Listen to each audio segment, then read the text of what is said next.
Olá pessoal, tudo bem? Nesse vídeo eu quero falar rapidamente para vocês sobre a diferença de alguns métodos de demonstração, tá? Como vocês vão observar numa playlist que foi colocado no AVA, existem três tipos de demonstração na matemática. A demonstração por indução, que nós já vimos na primeira parte da matéria, e outros dois tipos de demonstração, que é a demonstração direta e a redução ao absurdo. Eu não vou entrar em detalhes, vamos dizer, técnicos, porque eu acredito que na playlist que foi disponibilizada há discussão suficiente sobre esse tipo de abordagem. Eu quero pontuar para vocês a diferença entre problemas para os quais utilizaremos a demonstração direta e problemas para os quais utilizaremos a redução ao absurdo. Porque eu acredito que essa é a maior dúvida, né? Quando que eu faço redução ao absurdo? Bom, a demonstração direta é aquela que você tem uma hipótese e você, a partir da hipótese, vai desencadeando uma série de conexões lógicas, né? Essas conexões elas utilizam resultados já previamente conhecidos, então você vai articulando um resultado com o outro e a partir da hipótese você chega na tese, que é aquilo que se quer demonstrar. Essa é a demonstração direta. Por que às vezes fica complicado usar a demonstração direta?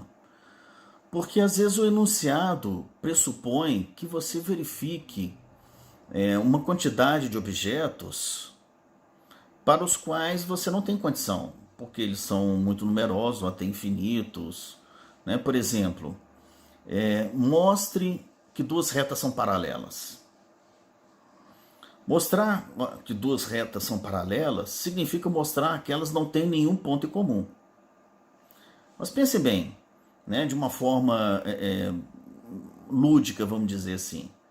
Se você tem duas retas e se você quer verificar que cada ponto de uma não está na outra, isso, em termos manuais, vamos dizer assim, é uma tarefa impossível, não é?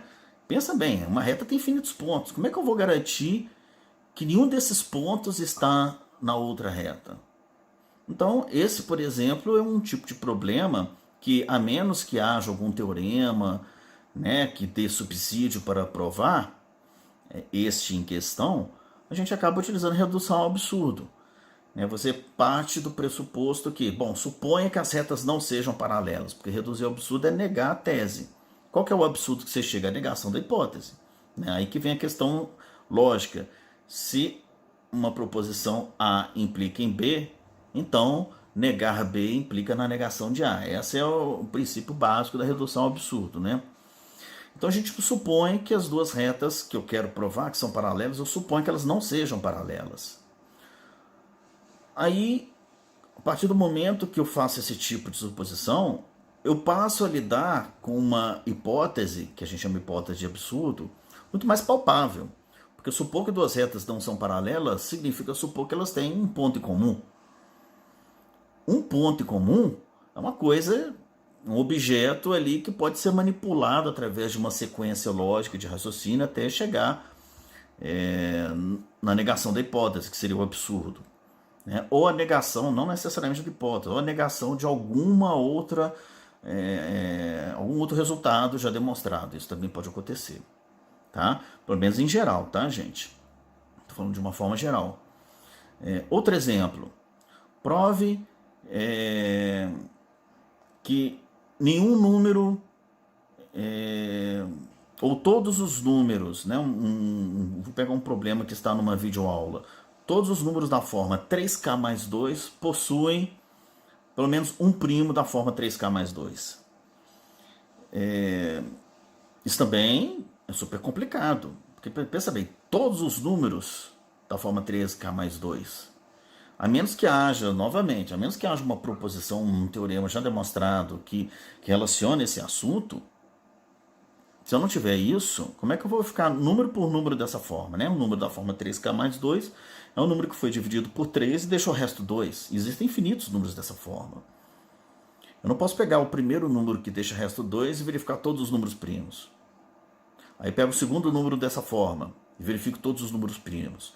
Isso é uma tarefa impossível, né? Então, se não houver uma proposição anteriormente provada que possa imediatamente chegar numa conclusão, eu vou fazer o quê? Eu vou supor por absurdo que existe um, né? Como é que você nega que todos são de uma determinada forma? Você supõe que existe um que não seja dessa forma.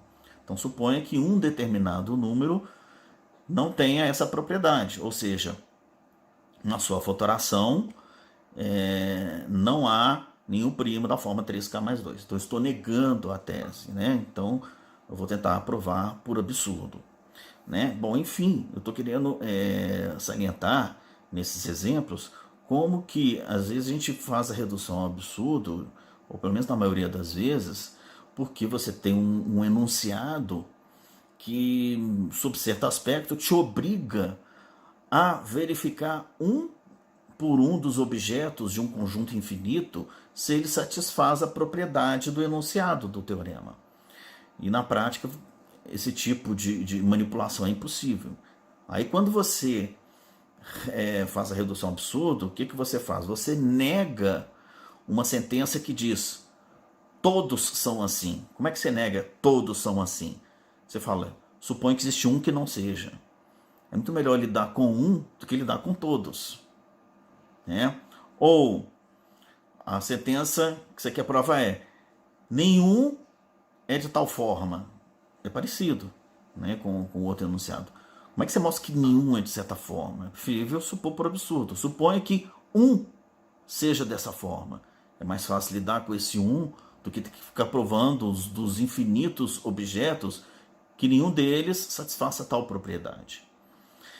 Então, em síntese, o que eu quero passar para vocês é justamente isso. A redução ao absurdo, ela normalmente aparece como alternativa quando eu preciso provar uma propriedade para infinitos objetos e, na falta de um teorema previamente demonstrado ou uma proposição, né, que possa ser genérico o suficiente para dizer que todos os objetos ou nenhum objeto daquele conjunto infinito satisfaça tal propriedade, então eu utilizo a redução ao absurdo, ou seja, eu nego que exista um objeto que não satisfaça tal propriedade, tá? Bom, como eu disse, isso aí é uma coisa em linhas gerais, né, gente? Porque existem até teoremas, né, problemas envolvem demonstração que você pode tanto provar por absurdo quanto por forma direta, certo? Você ainda pode escolher.